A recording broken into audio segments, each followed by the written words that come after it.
Imagine stepping off a landing craft into a suffocating wall of heat, where the temperature sits at 90 degrees Fahrenheit and the humidity hovers near 100%. You are carrying an 80-pound pack, a bolt-action rifle designed before the First World War, and you are sinking up to your shins in black, rotting mud. The air smells of decaying vegetation, cordite, and dysentery.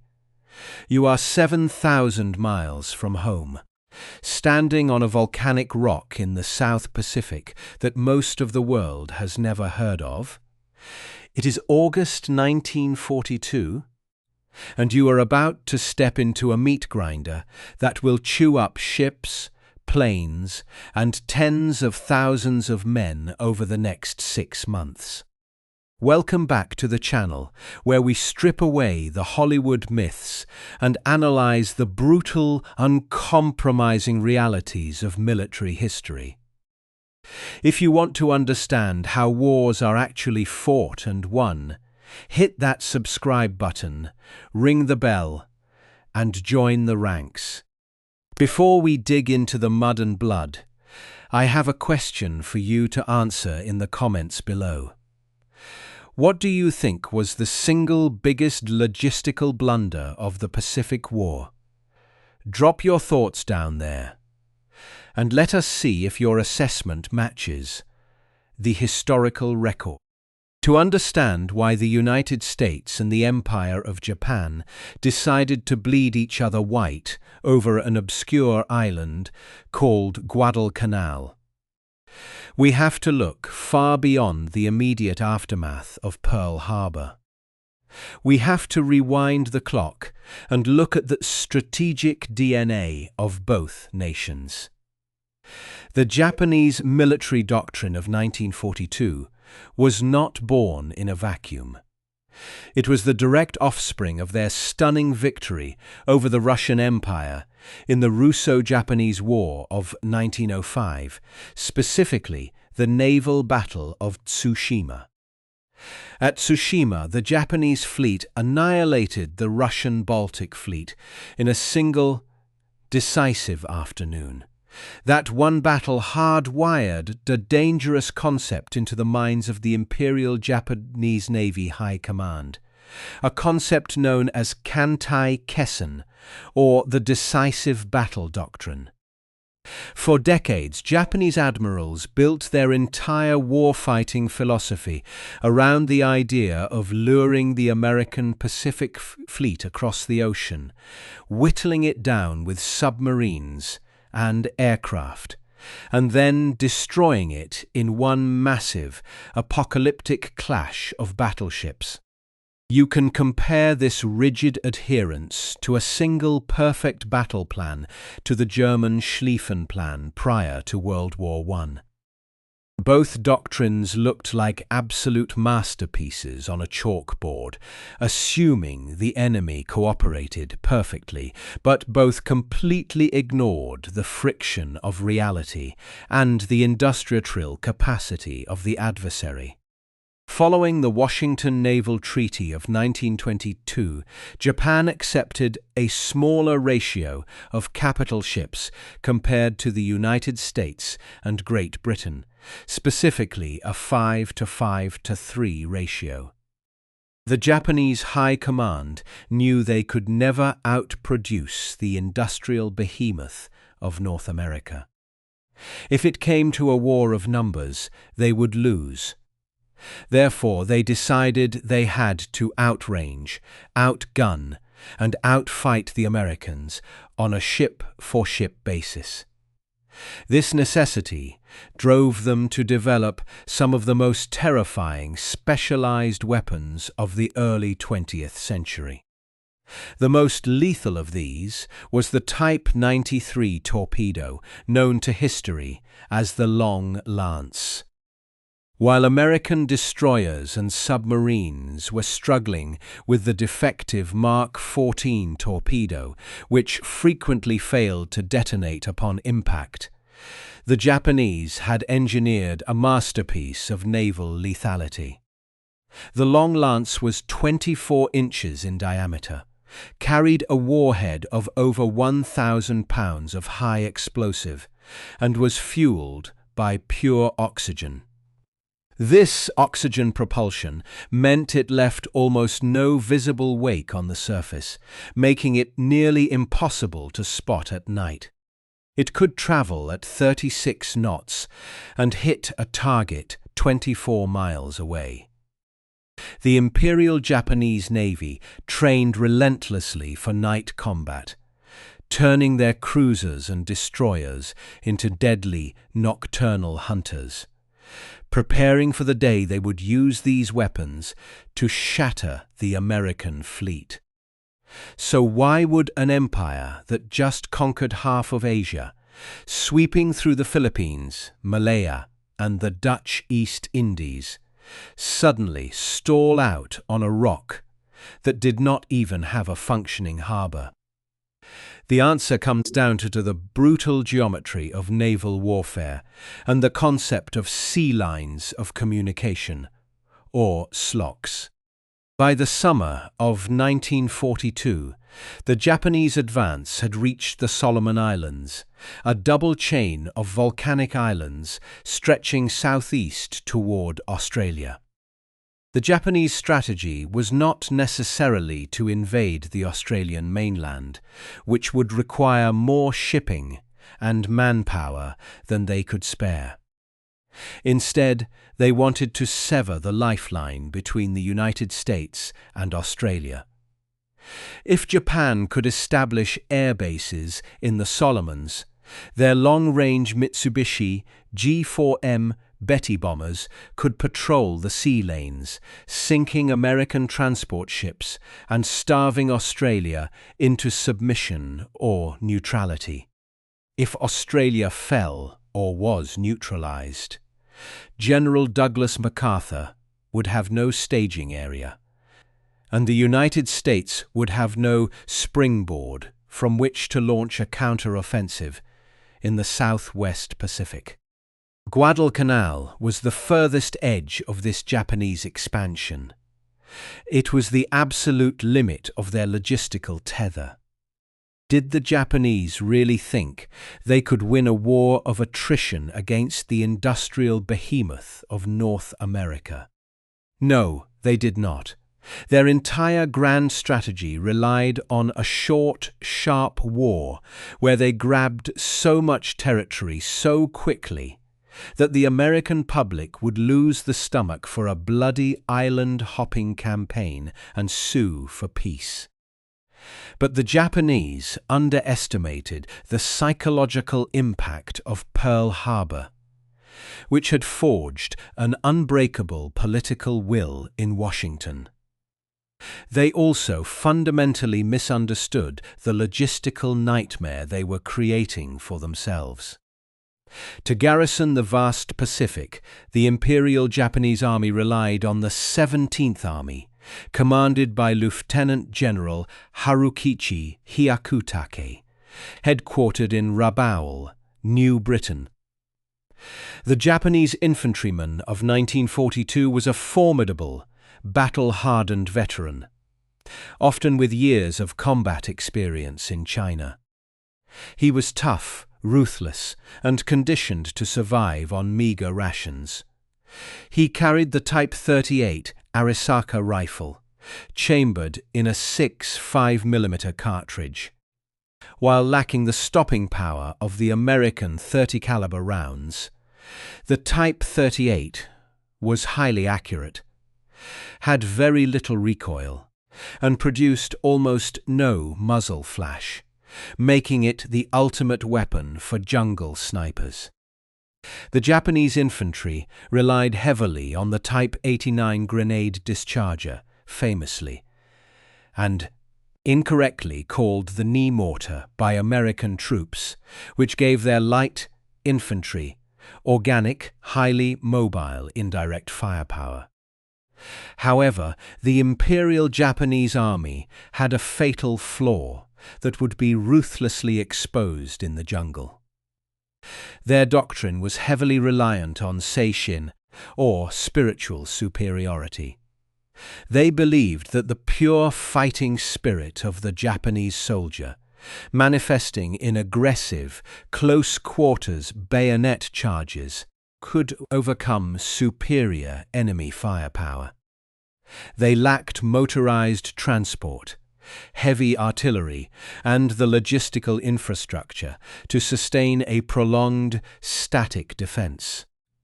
You can draw a direct historical parallel to the British Army at the Battle of Isandlwana in 1879, where a technologically superior force underestimated the sheer shock value and tactical mobility of the Zulu warriors. Except in the Pacific Theatre, the roles were reversed regarding firepower. The Japanese were the ones relying on light infantry shock tactics, throwing themselves against dug-in, heavily armed American defensive perimeters. The Japanese High Command treated logistics as an afterthought, assuming their men could simply capture enemy supplies or live off the land. On a jungle island like Guadalcanal, where the land offers nothing but malaria and poisonous centipedes, that doctrine was a death sentence. On the other side of the chessboard stood the United States Marine Corps, specifically the 1st Marine Division, commanded by Major General Alexander Vandergrift. They were known as the Old Breed. The core of this division consisted of hardened professionals who had served in the Banana Wars in Central America and the Caribbean. During the interwar years, while the U.S. Army was focused on defending the continental United States, the Marine Corps had completely rewritten the book on amphibious warfare. They had developed the Small Wars Manual and tested amphibious landings at Culebra and Vieques. But let us be absolutely clear about the American arsenal in August 1942. The Marines hitting the beaches at Guadalcanal were not the mechanized, heavily armored juggernaut you picture rolling across Europe or Okinawa in 1945. They were severely under-equipped. Many of them were armed with the M9903 Springfield bolt-action rifle, not the revolutionary semi-automatic M1 Garand that was just beginning to reach Army units. They dragged heavy, water-cooled MY917 Browning machine guns through the jungle, weapons that weighed over 100 pounds, when assembled with their tripods and water jackets. Their armor consisted of M3 Stuart light tanks, which were fast but thinly armored and armed with a tiny 37mm main gun that was practically useless against reinforced log bunkers. The American invasion of Guadalcanal, codenamed Operation Watchtower, was ordered by Admiral Ernest King, the Commander-in-Chief of the United States Fleet. King was a notoriously abrasive but brilliant strategist who recognized the strategic threat of the Japanese airfield being constructed on Guadalcanal. He demanded an immediate offensive, despite the fact that the United States military was nowhere near ready for a major amphibious operation. The planning was so rushed, and the resources so scarce, that the logistical officers cynically referred to it as Operation. The logistical execution was a borderline disaster. When the transport ships arrived in Wellington, New Zealand, to load the Marines and their gear, they faced dockworker strikes and torrential rain. Worse, the ships were administratively loaded rather than combat loaded. Administrative loading maximizes cargo space by packing similar items together but it means you cannot get to the ammunition without first unloading the tents and the typewriters. Combat loading, which the Marines desperately needed, sacrifices space to ensure that the most critical combat gear comes off the ship first. Because of the rushed timeline, the Marines sailed for the Solomons with their supplies in complete disarray, lacking adequate barbed wire, sandbags, and heavy construction equipment. How do you supply a reinforced infantry division of almost 19,000 men when you do not control the sky? You do not control the sea, and your supply chain stretches over 6,000 miles back to San Francisco. You rely on sheer industrial brute force and a terrifying learning curve. The American Defense Industrial Base was just waking up. Unlike the Japanese, whose shipyards relied heavily on skilled artisanal labor and took years to build a single cruiser, the United States was adopting mass production techniques. Shipbuilders like Henry Kaiser were beginning to apply automotive assembly line methods to shipbuilding, welding hulls instead of riveting them. This industrial mobilization is heavily reminiscent of the American Civil War, where the agrarian South won stunning early tactical victories, but was ultimately crushed by the relentless grinding industrial output of the northern factories and railroads. Japan had kicked a sleeping giant, but in the late summer of 1942, that giant was still groggy, stumbling, and highly vulnerable to a swift decapitation strike. The battlefield itself was a night that defied all military convention. Guadalcanal is approximately 90 miles long and 25 miles wide, dominated by the Cavo Range, a spine of jagged, volcanic mountains rising over 8,000 feet into the sky. The northern coastal plain, where the battle would be fought, was a patchwork of dense, triple canopy jungle and razor-backed ridges covered in sharp 6-foot-tall kunai grass. The jungle canopy was so thick that it completely blocked out the sunlight, turning the ground into a permanent, gloomy swamp. It rained constantly, turning the rudimentary dirt tracks into rivers of impassable, sucking mud that could rip the boots right off a marine's feet. The environment was an active, hostile combatant.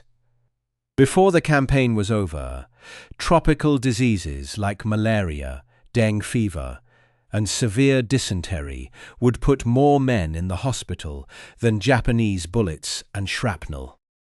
You can see the exact same environmental degradation of men and material decades later during the American experience in the Vietnam War, where the jungle terrain negated technological superiority and forced combat down to terrifying point-blank infantry engagements. The entire reason for this impending slaughter was a flat patch of dirt on the northern coast near Lunga Point. The Japanese had landed construction battalions, consisting largely of conscripted Korean laborers, to carve an airstrip out of the jungle. If that runway became fully operational, Japanese bombers would have a permanent, unsinkable aircraft carrier from which to dominate the Coral Sea and the approaches to Australia.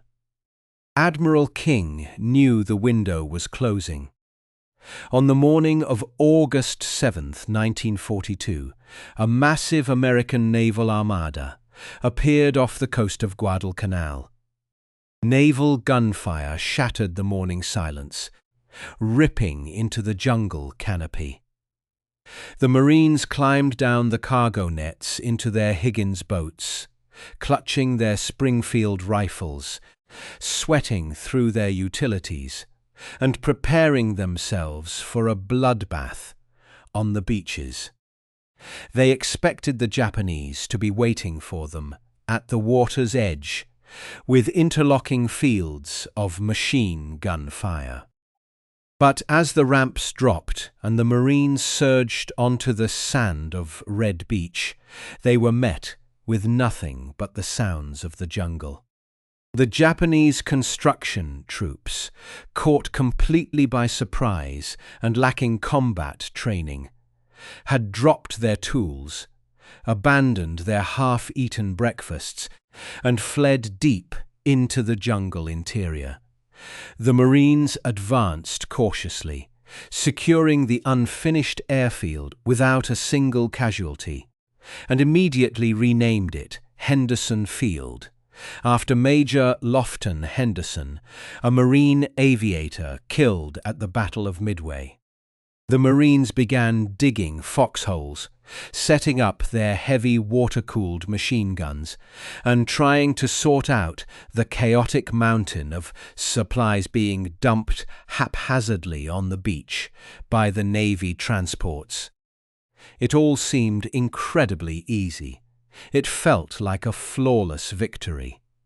But the illusion of an easy conquest was about to be shattered in the most violent way imaginable, because just over the northern horizon, steaming down the channel known as the Slot at 30 knots, a heavily armed Japanese cruiser task force was coming to turn the waters off Guadalcanal into a graveyard of burning steel, while deep in the jungle, Japanese infantry commanders were already drawing their samurai swords and preparing to push the Americans back into the sea.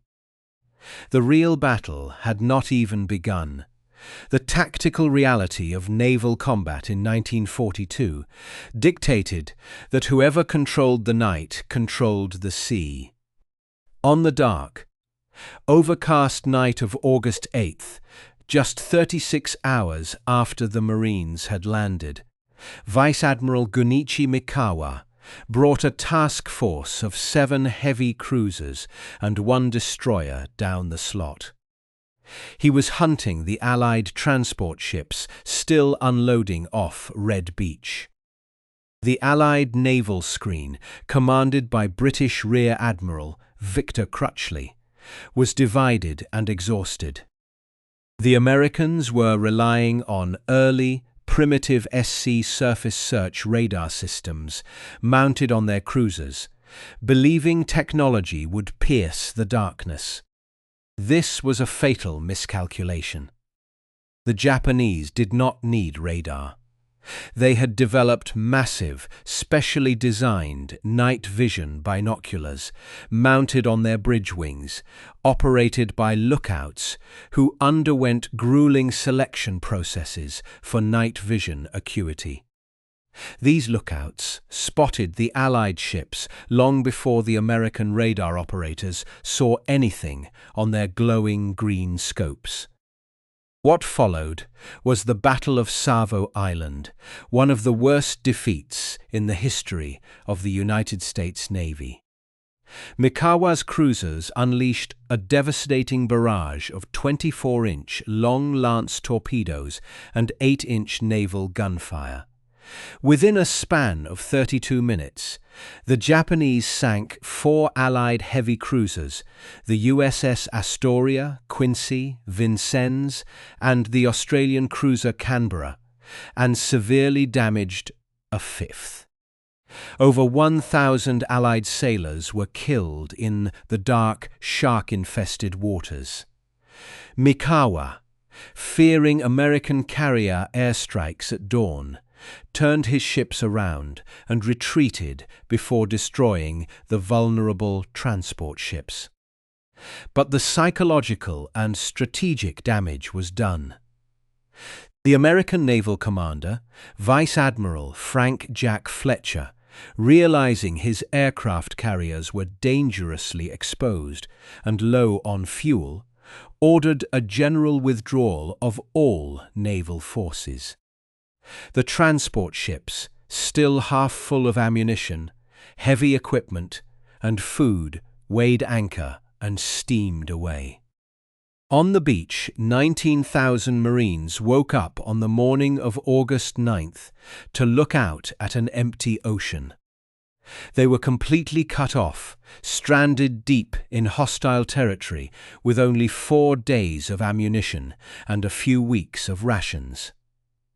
How do you hold an uncompleted airfield against an entire empire when your own navy just abandoned you? You dig in, you adapt, and you survive on pure grit. General Vandergrift immediately ordered his men to go on half rations. The Marines survived by capturing Japanese rice stockpiles and eating canned fish left behind by the fleeing construction battalions.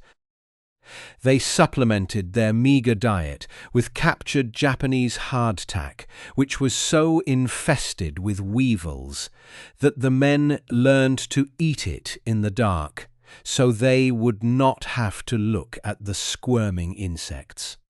This desperate, starving isolation draws a direct historical parallel to George Washington's Continental Army at Valley Forge in the winter of 1777.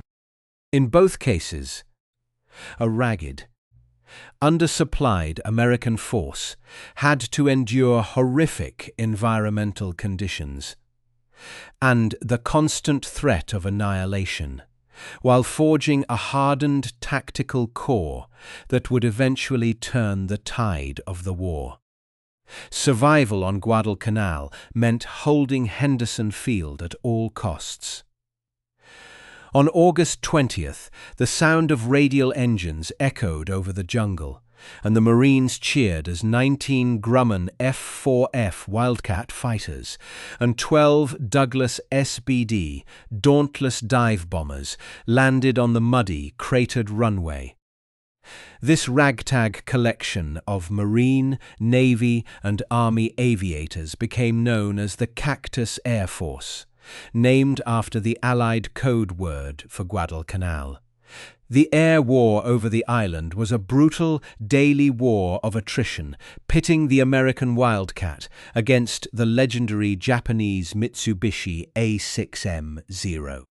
To understand this aerial clash, you have to look at the engineering philosophies of both aircraft.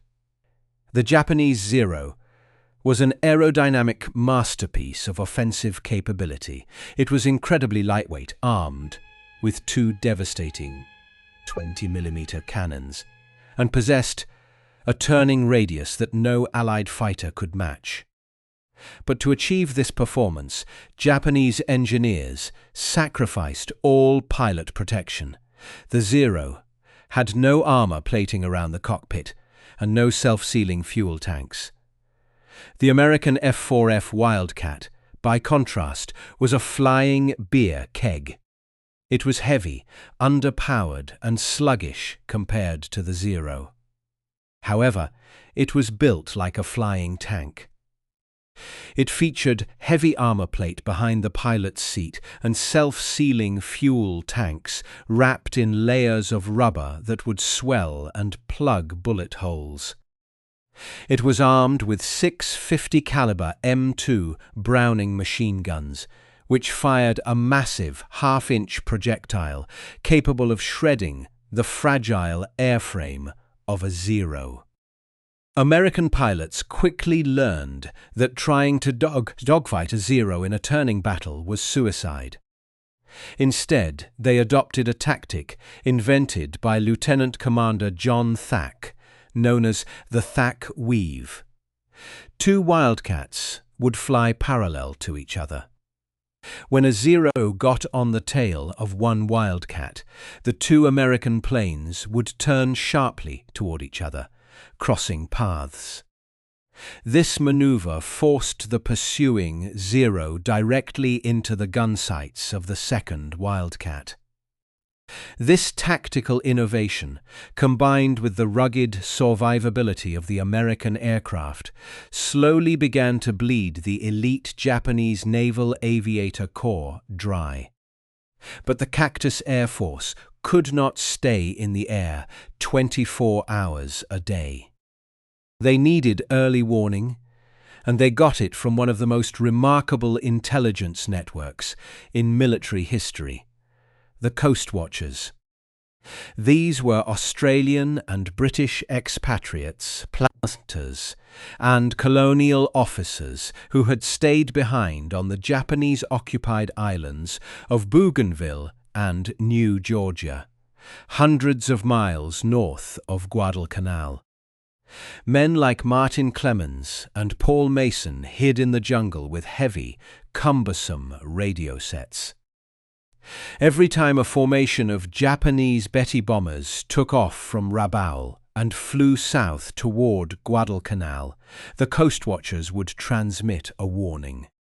This gave the American pilots on Henderson Field a crucial 2-hour head start to warm up their engines, climb to 20,000 feet, and wait in ambush.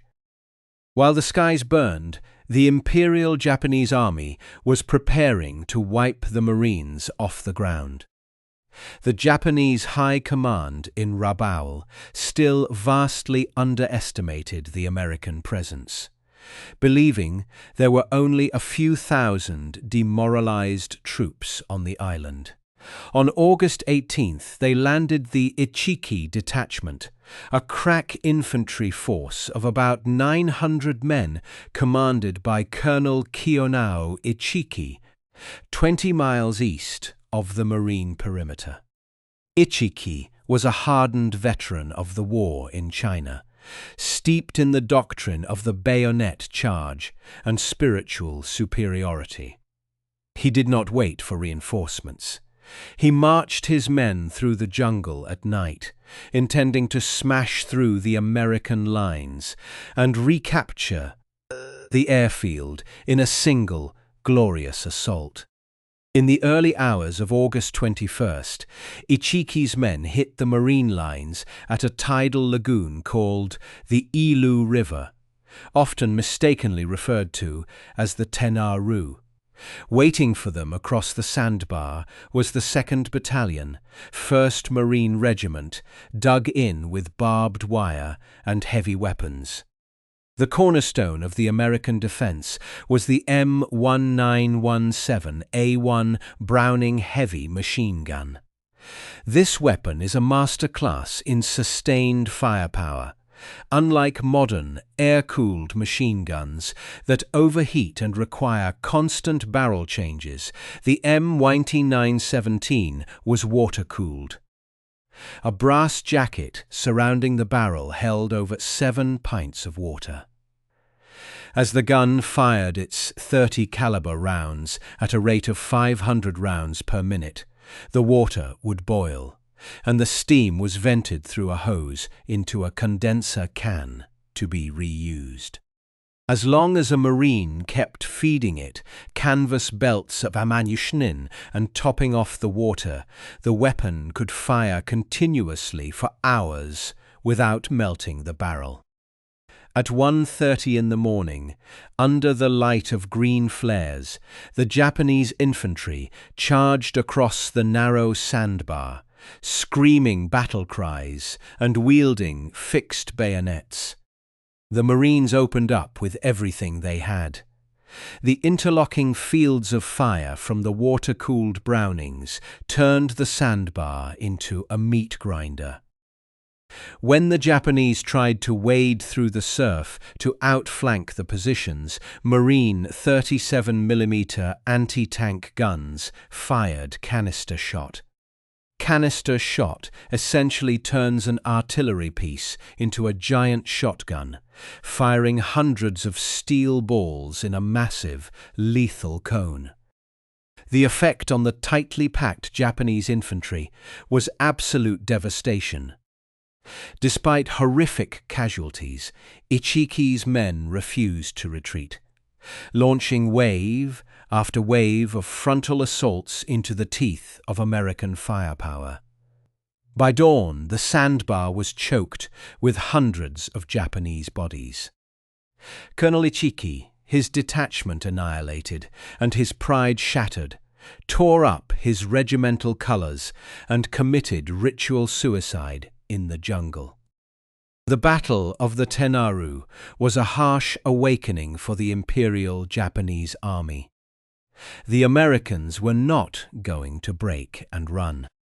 Realizing their error, the Japanese High Command committed a much larger force, the 35th Infantry Brigade, commanded by Major General Kiyotaki Kawaguchi. Kawaguchi was a smart, capable officer who realized that attacking the heavily defended coastal flanks was a mistake. Instead, he hacked his way through the dense jungle interior from the south, directly targeting a grassy, coral spine that pointed like a dagger straight at Henderson Field. This terrain feature would soon become known to history as Bloody Ridge. Defending this ridge was a battered, understrength force of Marine Raiders and Paramarines, commanded by Lieutenant Colonel Merritt Red Mike Edson. Edson was a ruthless, brilliant tactician who understood that if the ridge fell, the airfield fell. And if the airfield fell, the entire Marine Division would be slaughtered on the beaches. The terrain of Bloody Ridge was a tactical nightmare. The coral rock was so hard that the Marines could barely dig foxholes deeper than a few inches, forcing them to build up shallow parapets of dirt and sandbags. The surrounding jungle was so thick that visibility was reduced to mere feet, allowing the Japanese to infiltrate incredibly close before being detected. The strategic situation here mirrors the Union defense of Little Round Top at the Battle of Gettysburg in 1863. Just as Colonel Joshua Lawrence Chamberlain's 20th Maine had to hold the extreme left flank of the Union line against relentless Confederate assaults to prevent the entire army from being rolled up. Edson's raiders had to hold this grassy ridge against overwhelming numbers to save Henderson Field and the entire Guadalcanal campaign. On the night of September 12th, Kawaguchi launched his assault. The Japanese cruisers in the slot bombarded the ridge, illuminating the sky with star shells. Then, out of the black jungle, thousands of Japanese infantry swarmed up the slopes.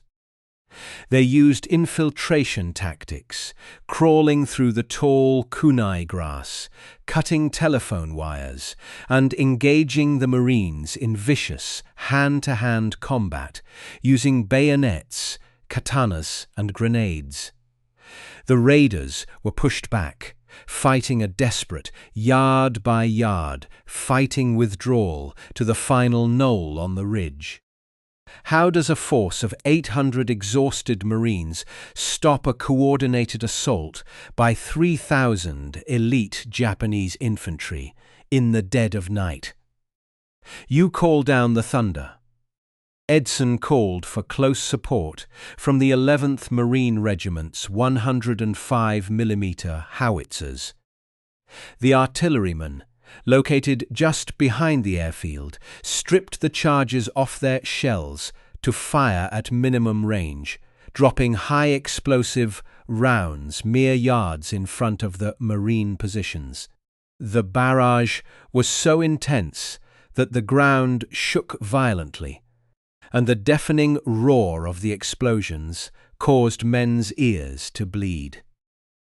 The artillery shattered the Japanese formations just as they crested the ridge.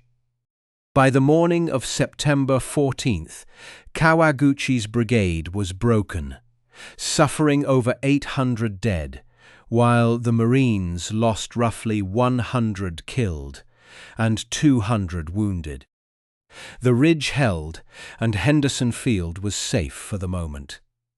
The Japanese had thrown detachments and brigades at the American perimeter, only to watch them be ground into dust by American firepower and Marine tenacity. But the Empire of Japan was not about to concede defeat to a single Marine division. In Tokyo, the Imperial General Headquarters finally grasped the catastrophic strategic implications of losing Guadalcanal. They realized that piecemeal attacks would not work. It was time to unleash the full terrifying might of the combined fleet and the Imperial Japanese Army. Orders were cut to send heavy battleships down the slot to vaporize the airfield with 14-inch armor-piercing shells, while a massive, division-sized ground offensive was prepared to crush the Marine perimeter once and for all. The true test of American resolve, a crucible of steel and fire that would push human endurance to its absolute breaking point, was looming just over the dark horizon. On the night of October 13th, the ground beneath Henderson Field began to vibrate with a terrifying, rhythmic intensity. The Imperial Japanese Navy had finally brought its heavy surface units down the slot, deploying the battleships Kongo and Haruna to execute a point-blank bombardment of the Marine perimeter. For 80 agonizing minutes, the two massive warships poured over 900 14-inch shells into the confined American staging area. These were not standard high-explosive rounds. The Japanese utilized Type 3 incendiary shrapnel shells, designed specifically to airburst and rain-burning steel over a wide area, incinerating aircraft, fuel dumps, and the fragile coral runways. A 14-inch naval shell weighs roughly 1,400 pounds, the size of a small automobile, and when it impacts soft earth, it creates a crater 50 feet wide and buries men alive in their own foxholes. The psychological terror of enduring a naval bombardment of this magnitude cannot be overstated. Marines who had survived the brutal, point-blank infantry assaults of the previous months were reduced to weeping, trembling wrecks, their nervous systems completely shattered by the concussive shockwaves.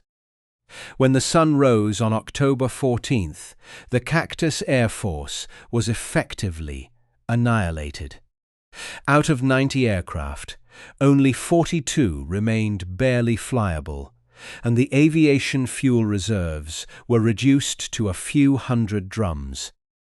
The Japanese had successfully suppressed American air power, clearing the way for a massive reinforcement convoy to land thousands of fresh troops from the 2nd Infantry Division, commanded by Lieutenant General Masao Maruyama. Maruyama was tasked with executing the decisive blow against the American perimeter. His plan was ambitious, calling for a massive flanking maneuver through the deep jungle to strike the southern edge of the Marine lines, bypassing the heavily defended coastal approaches. To accomplish this, his engineers spent weeks hacking a narrow path through the dense, mountainous interior, a route that became known as the Maruyama Trail. But here, the fatal flaw of Japanese military doctrine once again reared its head. How do you supply a reinforced infantry division of 15,000 men, moving through triple canopy jungle with no roads, no motorized transport, and no pack animals. The Japanese High Command expected the infantrymen to carry everything themselves. Each soldier was loaded down with an artillery shell, extra rations, and their standard combat gear, forcing them to trudge through knee-deep mud and steep ravines in suffocating heat. The logistical strain broke the division before they even fired a shot. Men collapsed from malaria and sheer exhaustion, abandoning heavy weapons and vitalized sliders all along the trail. By the time Maruyama's forces reached their jump-off points, on October 24th, they were starving, disorganized, and completely lacking the heavy artillery support they desperately needed to breach the American lines. This logistical catastrophe bears a striking resemblance to the Confederate Army of Northern Virginia during the final months of the Petersburg Campaign in 1865. Just as Robert E. Lee's men were starved and ground down by a lack of basic supplies, while facing a well-fed, industrialized Union army, the Japanese infantry on Guadalcanal were defeated by their own shattered supply lines long before they engaged the enemy. Despite their wretched physical condition, the Japanese launched a massive, coordinated night assault on October 24th, striking a sector of the line defended by the 1st Battalion, 7th Marines, commanded by Lieutenant Colonel Louis Chesty Puller, and the newly arrived soldiers of the Army's 164th Infantry Regiment. The epicenter of this attack fell on a heavy machine gun section, commanded by Marine Sergeant John Basilone. For 2 solid days and nights, Basilone and his men held off relentless human wave assaults. When his guns jammed from the intense heat and mud, Basilone repaired them in the dark under heavy fire. When his section ran low on ammunition, he sprinted barefoot through hostile lines to bring up fresh belts of .30 caliber rounds. At one point, Basilone hefted a 90-pound water-cooled Brownton machine gun without its tripod, resting the blistering hot water jacket on his own arm, and fired it from the hip to break up a flanking maneuver. For his actions, Basilone was awarded the Medal of Honor, but more importantly, his sector held. Maruyama's division was decimated, suffering over 3,000 casualties in 48 hours, effectively breaking the offensive back of the Imperial Japanese Army on Guadalcanal. With the failure of the October offensive, the strategic situation devolved into a brutal, grinding war of naval logistics. The Americans controlled the skies during the day, allowing their Liberty ships to unload supplies and reinforcements. The Japanese, restricted by the Cactus Air Force, could only resupply at night using fast destroyers, a method the Americans dubbed the Tokyo Express.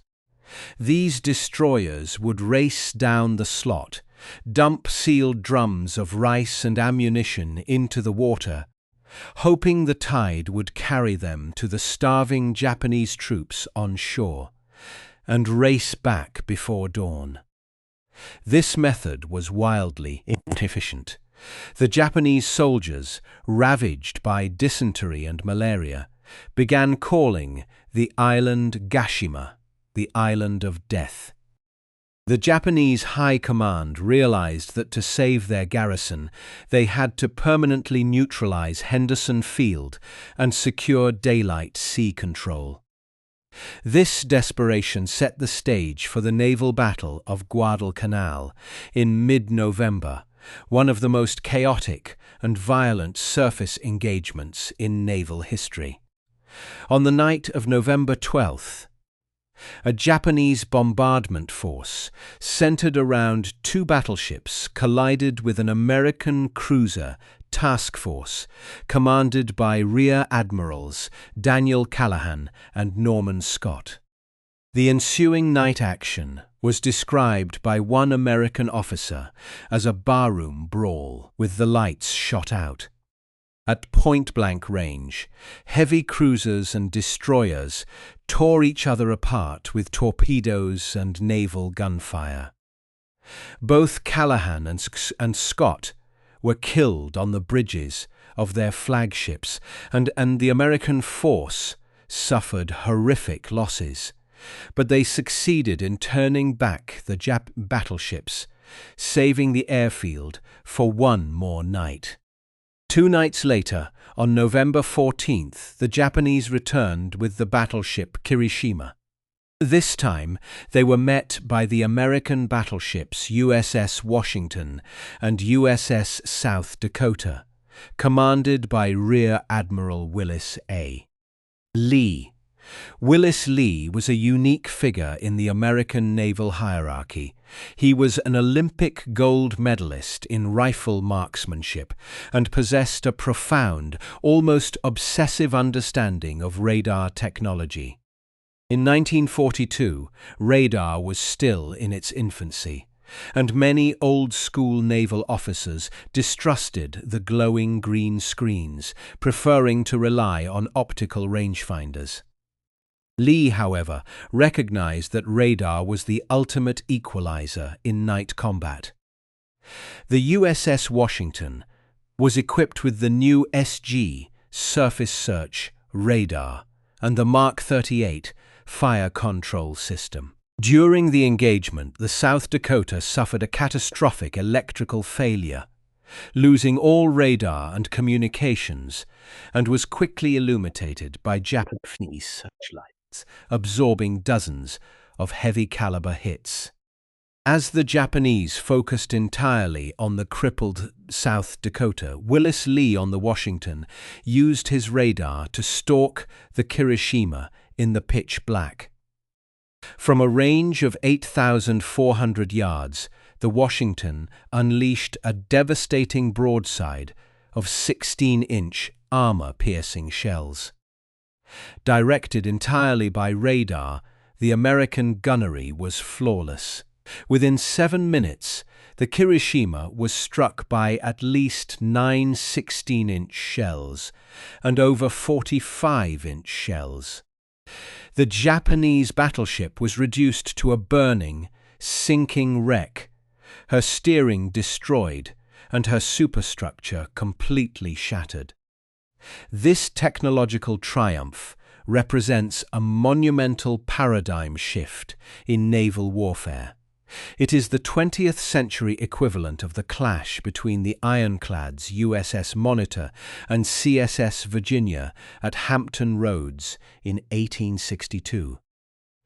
Just as the ironclads rendered wooden sailing ships obsolete overnight, Willis Lee's radar-directed annihilation of the Kirishima proved that the era of optical night fighting, a doctrine the Japanese had perfected over decades, was officially dead. Technology had permanently eclipsed traditional martial skill.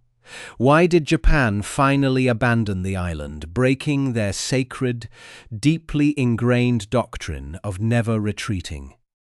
By December 1942, the strategic calculus had become mathematically impossible for Tokyo to ignore.